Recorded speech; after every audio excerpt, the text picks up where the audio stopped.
तो चोरी करायला रात्री घरामध्ये गेला. घरामध्ये सुंदर भाभीला बघून त्याचे मन बदलले. घरामध्ये एकटी भाभी, चोराने भाभीला. मग असं काही घडलं? नमस्कार मित्रांनो, स्वागत आहे तुमचं आमच्या चॅनलमध्ये. तुम्ही जर अजून आमचं चॅनल सबस्क्राईब केलं नसेल तर प्लीज चॅनलला सबस्क्राईब नक्की करा. मित्रांनो, आजची कथा खूप रोमांचक आहे. रात्रीच्या वेळी एक माणूस चोरी करण्यासाठी एका घरामध्ये जातो. तिथे एक भाभी एकटीच असते आणि त्या सुंदर भाभीला त्याने असं बघितलं होतं की नंतर शहरातील एक तरुण माणूस तो त्याचा उदरनिर्वाह छोटी मोठी चोरी करून करत होता. त्याला लहानपणापासून अशी सवय लागली होती आणि आता त्याला आरामात खाऊन जगायची सवय लागली. रोज सकाळी तो फिरायचा आणि दिवसभर काहीतरी त्याला मिळायचे.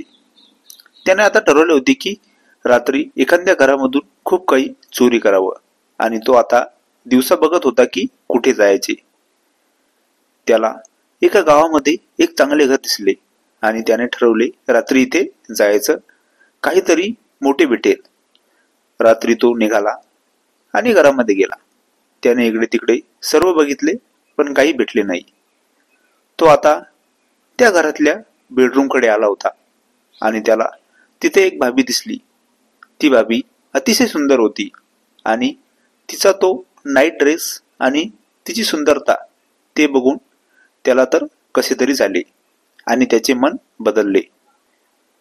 त्याने घरामध्ये बघितले, दुसरं कोणीच नव्हतं, फक्त ती भाभी एकटी होती आणि तो लगेच त्या भाभीजवळ गेला. त्याला बघून ती भाभी थोडी घाबरली आणि म्हणाली, कोण आहेस तू? तो म्हणाला, मी इथे चोरी करायला आलो आहे. भाभी त्याला म्हणाली, तुला जे काही पाहिजे ते तू नेऊ शकतो, पण मला काही नको करू. तो माणूस भाभीला म्हणाला, आता माझं मन बदललं आहे, मला तूच हवी आहे आता. भाभी त्याला बोलते, तुला घरामधलं जे काही पाहिजे ते घेऊन जा. तो म्हणाला, मला तुझ्याशिवाय काही नाही पाहिजे. तो आता भाभीजवळ जातो आणि भाभी सोबत वेगळं काही करायचा प्रयत्न करत होताच तर तो माणूस भाभीला हात लावणार, पण नंतर त्याला समजले नाही तो एवढ्या दूर येऊन कसा पडला.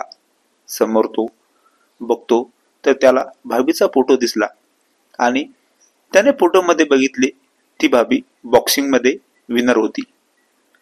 आता त्याला समजले की तो एवढ्या दूर कसा पडला, कारण तो जेव्हा भाभीला हात लावणार होता तेव्हा तिने त्याला एकाच बॉक्सिंग मध्ये एवढ्या दूर. त्याने आता तिथून निघायचे ठरवले. त्याने आता तिथून पळ काढला. त्याला समजले की आपली इथे धुलाई होणार.